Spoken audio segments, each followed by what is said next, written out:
So in this first task, we have statistical questions that are answered by collecting data where we anticipate that there will be variability in that data. So back up to the first task. So the first example is the records office at an elementary school keeps daily attendance records for students at the school. What is a typical number of school days missed in the month of April? Example 2, suppose that third graders at your school took both a math test and a social studies test. Scores on both could be any number between 0 and 100. On average, did the students score better on the math test or the social studies test? Question 3, were the students' scores more consistent, more similar on the math test or on the social studies test? Example 3, bags of M&Ms don't all have exactly the same number of candies in each bag. Suppose you count the number of candies in each of 25 bags of plain M&Ms and in each of 25 bags of peanut M&Ms. And make 2 dot plots, one for the number of candies in the plain M&M bags and one for the number of candies in the peanut M&M bags. Question 4, if you wanted to give each student in your class a bag of M&Ms and you wanted to make sure that each student got the same number of candies, should you give them the bag of plain M&Ms or the bag of peanut M&Ms? Question 5, if you wanted to give each student in your class a bag of M&Ms and you wanted to try to give students bags with the greatest number of candies, should you give them bags of plain M&Ms or bags of peanut M&Ms? Standards 6 SPA2 and SPA3 specify that students should understand the set of data collected. So these are the 2 standards that this activity addresses, and should recognize the numerical data, measures of center, and describe all the values of a data set.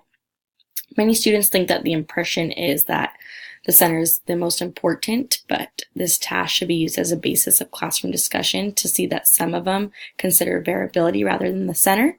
This task may be difficult for students if it's the first time, but it works best in a small group activity or the basis of a whole class discussion.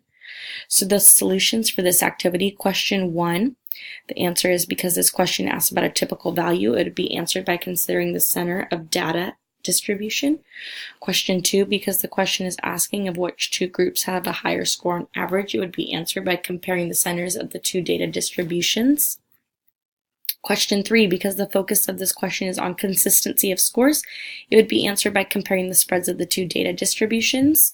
So the test with the scores that are less variable would be the ones that are most consistent.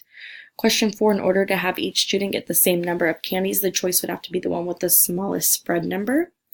And question 5, to give students bags with the greatest number of candies, the choice would have to be the one that has the greatest center.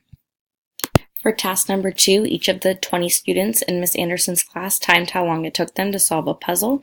Their time in minutes are listed below on the chart. So you need to display the data using a data plot and find the mean and median of the data. Does it surprise you that the values of the mean and median are not equal? Explain why or why not. So this is a simple task designed to assess their ability to construct a dot plot, which is standard 6 SP4, and to calculate and compare measures of center 6 SP5C. It provides an opportunity to discuss how their relative values of the mean and the median relate to the data distribution. So it's a little bit skewed to the right, and the mean is greater than the value of the median, but it's not far from symmetric. So the mean and the value of the median are close. So the solution for this one is the dot plot showing the times is shown here. So we can see that the most common times were 3, 4, and 5 right here, and 6, 7, and 8, also 9. There were no times of 1, 2, or 10. So to find the mean, we needed to add up all these numbers right here, and we get divide by 20. So evaluating this expression gives us 5.35 minutes.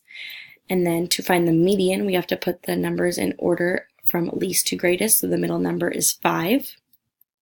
And these results make sense because the data skewed slightly to the right. So the median is 5. We expect the median to be longer than 5.